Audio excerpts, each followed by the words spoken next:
Hello friends, I am Jaya and today we will read according to the syllabus of JIC.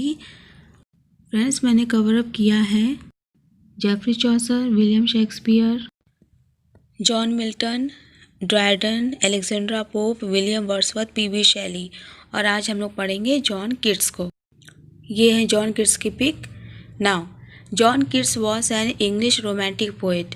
He was one of the main figures of the second generation of romantic poets, along with Lord Byron and Percy Bysshe Shelley, despite his works having been in publication for only 4 years before his death from tuberculosis at the age of 25. Born 31st October 1795, Moorgate, London, United Kingdom, and died on 23rd February 1821, Rome, Italy. Books: The Poems of John Keats, Ode to a Nightingale, Endymion, Ode on a Grecian Urn, To Autumn, John Keats, The Eve of St. Ages, La Belle Dame Sans Mercy, Complete Poems, Lamia, Hyperion, Bright Star, Would I Were Steadfast as Thou Art, और selected letters, odd on melancholy and many more. Friends अब हिंदी में इनके बारे में जान लेते हैं। नाम इनका जॉन कीट्स, जन्म 31 अक्टूबर 1795, मॉरगेट, लंदन, इंग्लैंड। इनके पिता का नाम थॉमस कीट्स था और माता का नाम फ्रांसिस जेनिंग्स। मैंने इनके हिंदी के कुछ कोटेशंस इसमें लिए हैं, आप भी देखिए। कोई भी चीज़ जब तक अनुभव ना की जाए तब तक सच नहीं लगती। एक कहावत भी तब कहावत नहीं है जब तक आपका जीवन उसकी व्याख्या ना करे। Bye John Keats. इनकी दूसरी कोटेशन थी, जिस सहजता से पेड़ पे पत्ते आते हैं, अगर वैसे ही कविता नहीं लिख सकते तो अच्छा है कविता ना लिखी जाए। प्यार मेरा धर्म है, मैं इसके लिए अपनी जान भी दे सकता हूँ। फ्रेंड्स इसके पीछे बहुत बड़ी कहानी है, मैंने इसको ऐड किया है, आगे आप ज़रूर देखिए। सुंदरता हमेशा खुशी देती है, बाय जॉन कीट्स। हमारी ज़िंदगी का जाला एक मिश्रित धागे से बना हुआ है, bye John Keats. John Keats ने कहा, आप लॉर्ड बैरन और मेरी बात करते हो? हमारे बीच बहुत असमानता है। वो जो देखते हैं उसकी व्याख्या करते हैं, मैं जो कल्पना करता हूँ उसकी व्याख्या करता हूँ। मेरा काम बहुत कठिन है। Is written by John Keats. Next, धरती की कविता कभी निर्जीव नहीं है। ज़मीन और समंदर, कमज़ोरी और पतन बहुत बड़े विभाजक हैं, पर मृत्यु हमेशा एक विशाल विभाजक रहा है। सुंदरता सच है, सच्ची सुंदरता इस धरती पर आपने यही जाना है और यही जानने की ज़रूरत है।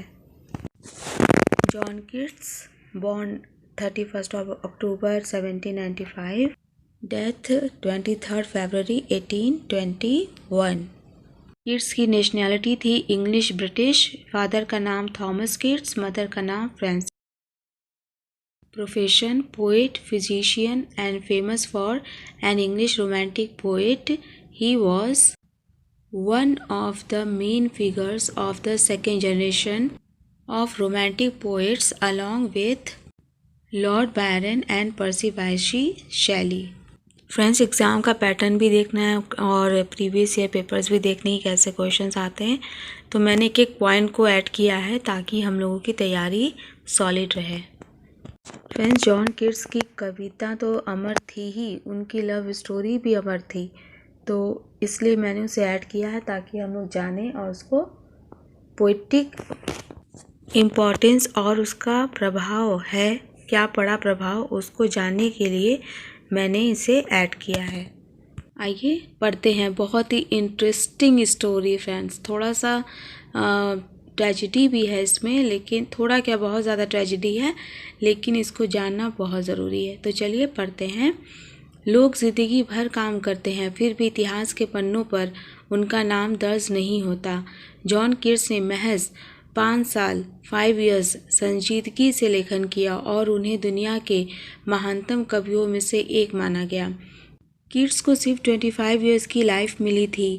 200 इयर्स पहले 1819 के ईयर उनके जीवन का सबसे अच्छा और शायद सबसे बुरा वर्ष भी था। उनकी मम्मा का जो डेथ था वो ट्यूबरकुलोसिस से हुआ था और यही बीमारी उन्हें और उनके छोटे भाई को भी हो गई थी। उनका सारा समय उसकी देखभाल में जाता। अंग्रेजी का साहित्य जगत उनकी कविताओं को लगभग नापसंद करता था। इतने बुरे शब्दों में उनकी आलोचना होती कि पढ़कर किड्स अवसादग्रस्त हो जाते। उसी वर्ष 18 इयर्स की फैनी ब्राउन उनके करीब आई। संयोग से वे पड़ोसी बन गए। फैनी किड्स की कविताएं पढ़ती और पसंद करती थी। इस नाते उनकी मुलाकात होती रहती थी, लेकिन वह अपने भाई की देखभाल में इतने उलझे थे कि फैनी के बारे में सोचने की भी फुर्सत नहीं थी। जल्द ही भाई की मृत्यु उनकी हो गई। अकेलेपन को दूर करने का उपाय उन्हें फैनी के संग में मिला। मातम में डूबे अपने मन को काबू करने की उनकी तमाम कोशिशें नाकाम रही और उन्हें फैनी पसंद आने लगी। वह उसे शादी करना चाहते थे, लेकिन खुद की रोटी के लाले थे। परिवार कैसे बनाते? गरीबी, बेरोजगारी, काम पाने की कोशिशें और असफलताएं, इन सब के बीच कविता में कुछ बड़ा काम करने का ख्वाब और परवान चढ़ती उनकी मोहब्बत। किड्स मेज पर बैठ गए और फैनी ब्राउन के लिए कविताएं लिखी। Bright star.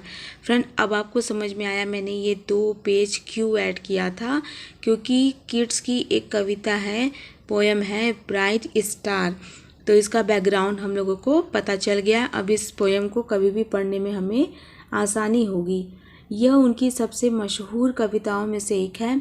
इसके बाद जैसे रचनात्मक विस्फोट हुआ और एक के बाद कविताएं आने लगी। जिन 3 प्रसिद्ध ओड या गीतों के लिए किड्स को आज भी हैरत से याद किया जाता है, वे उन्हीं महीनों में लिखे गए थे। एक बार उन्होंने फैनी से कहा, लोग अपने मज़हब के लिए जान दे देते हैं, मेरा मज़हब प्यार है। मैं तुम्हारे लिए अपनी जान दे सकता हूँ। शायद मौत की देवता ने यह बात सुन ली। कुछ रोज बाद एक रात किड्स बुरी तरह खांसे। उनके मुंह से खून का थक्का निकला और चादर पर चिपक गया। कमरे में मौजूद अपने दोस्त से उन्होंने कहा, ज़रा मोमबत्ती करीब लाओ, मैं इस खून को, इसके रंग को पहचानता हूँ। यह मेरी मौत का फरमान है, अब मैं नहीं बचूंगा। माँ और भाई की तरह उन्हें भी टीबी हो गई थी। दिन ब दिन उनकी हालत खराब होती गई। फैनी ने बहुत देखभाल की, लेकिन उनके मर्ज का कोई इलाज ही नहीं था। डॉक्टरों ने इटली जाकर रहने की सलाह दी ताकि गर्म मौसम कुछ मददगार हो सके। अलविदा कहते समय किड्स और फैनी दोनों को पता था कि अब दोबारा मुलाकात नहीं होगी। उन्होंने अपने दोस्त से कहा, अभी अभी तो जीना शुरू किया था, अंदाज़ा नहीं था कि मौत इतनी जल्दी आ जाएगी। जब मैं मरूं तो मेरी कब्र पर लिखवाना, यहाँ वह आदमी सोया है ईश्वर ने जिसका नाम पानी पर लिखा था। बहुत ही फेमस कोटेशन है फ्रेंड्स। रोम पहुंचने के कुछ समय बाद ही उनकी मृत्यु हो गई, जिसकी सूचना फैनी को 1 महीने बाद मिली। फैनी के साथ किड्स ने महज 1 साल का समय गुजारा था। उनके रिश्ते में कोई नाटकीय उतार चढ़ाव, घटनाएं या मोड़ नहीं थे। इसके बावजूद वह यादगार प्रेम है। कविता में आई उनके प्रेम की अनुभूतियाँ उनके मुंह से निकले खून जितनी ही गाढ़ी थी। जीते जी उनकी किताबों की सिर्फ 200 प्रति यहाँ बिकी थी, आज लाखों बिकती हैं। किड्स की महानता में उनकी प्रतिभा ही नहीं, उनके प्यार का भी योगदान है। सच है कि मोहब्बत मौत को नहीं जीत सकती, लेकिन यह इतनी गाढ़ी हो सकती है कि मरने के बाद भी इसकी आवाज़ गूंजती रहे। जॉन किड्स ब्रिटेन के महान कवि थे। अहम बात यह है कि उनकी मृत्यु महज 25 साल 25 ईयर्स में हो गई थी। उनकी कविता की तरह उनकी प्रेम कहानी भी काफ़ी मशहूर हुई थी। वह पक्षी गाना भूल गया है जो वहाँ आज़ाद घूम रहा था, बाय जॉन किड्स। फ्रेंड्स, ये लाइन ला बेले डेम सेंस मर्सी से ली गई है। इसका हिंदी वर्जन मैं आपको एक बार पढ़ के सुना देती हूँ। शस्त्रों अस्त्रों के सुरमा हो तुम, कौन होगा तुमसे पहले, क्यों घूम रहे तुम पीले उदास से, भटक रहे हो अकेले। वह नरकट भी सूख गया है जो झील किनारे झूम रहा था, वह पक्षी गाना भूल गया है जो वहाँ आज़ाद घूम रहा था। क्या घटा ऐसा साथ तुम्हारे ओष अस्त्रों शस्त्रों के सुरमा, थके मांदे और परेशान से खिन्न हताश दुखी विषमा, खोल पेड़ में गिलहरी का दाने खाने से भरा हुआ पूरा, फसल कर चुकी खलिहान भरे हैं, बट गया सबका कोरा। जॉन किड्स 25 ईयर्स की एज में इनकी डेथ हो गई थी फ्रेंड्स। जन्म 31 अक्टूबर 1795, निधन 23 फरवरी 1821, जन्म स्थान मुरगेट, लंदन, इंग्लैंड। लॉर्ड बैरन और पर्सी बायशु शैली जैसे महाकवियों के सहयोगी अंग्रेजी के महाकवि जिन्होंने 1814 में कविता लिखना शुरू किया और 1820 की गर्मियों में कविता लिखना बंद कर दिया था। रोमांटिक कवियों की दूसरी पीढ़ी के एक महत्वपूर्ण कवि जिनकी मृत्यु तपेदिक के कारण सिर्फ 25 ईयर्स की एज में हुई। 21 वर्ष की आयु में प्रारंभिक कविताओं का प्रकाशन हुआ। 19वीं सदी के अंत में लोकप्रियता मिली। इनकी कविताओं को बिंबवादी भावुक कविताएं कहकर पुकारा जाता है। फ्रेंड्स, इस नाम का जो इंग्लिश पोएम है क्या आप बता सकते हैं? बहुत सिंपल है, ला बेले डेमसेंस मर्सी। और इसका ये हिंदी वर्जन है। आप बताइए, इंग्लिश ज़्यादा इजी होता है कि हिंदी इजी होता है? इंग्लिश ज़्यादा इजी होता है।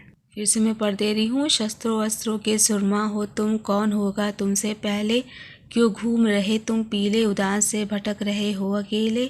वह नरकट भी सूख गया है जो झील किनारे झूम रहा था, वह पक्षी गाना भूल गया है जो वहाँ आज़ाद घूम रहा था। क्या घटा ऐसा साथ तुम्हारे जो अस्त्रों शस्त्रों के सुरमा, थके मांदे और परेशान से खिन्न हताश दुखी विस्मा, खोल पेड़ में गिलहरी का दाने खाने से भरा हुआ पूरा, फसल कट चुकी खलिहान भरे हैं बढ़ गया सबका कूड़ा। नाउ फ्रेंड्स, इसकी इंग्लिश वर्जन। जॉन कीट्स, ला बेले डेमसेंस mercy. What can ail thee, knights at arms, alone and pally loitering? The sage has withered from the lake, and no birds sing. Oh, what can ail thee, knights at arms, so haggard and so woe-begone? The squirrel's granary is full, and the harvest done. I see a lily on thy brow, with anguish moist and fever dew, and on thy cheeks a fading rose, fast withered too. I met a lady in the midst, full beautiful, a faery's child. Her hair was long, her foot was light, and her eyes were wild. I made a garland for her head, and bracelets to an fragrant zone. She looked at me as she did love, and made sweet moan. I set her on my pacing steed, and nothing else saw all day long, for sidelong would she bend and sing a fairy song. She found me roots of relish sweet, and honey wild, and manna dew, and sure in language stand she said, I love thee true. She took me to her elfin grot, and there she wept and sighed full sore, and there I shut her wild eyes with kisses for. And there she lulled me asleep, and there I dreamed, ah, woe betide the latest dream I ever dreamed. On the cold hillside I saw pale kings and princes too. Pale were years, death, pale were thy all. Thy cried, La Belle Demoiselle Mercy had thee in thrall. So friends, ये थे हमारे John Keats. अगर आपको ये video पसंद आता है, do like, share and subscribe. Bye bye friends, have a nice day.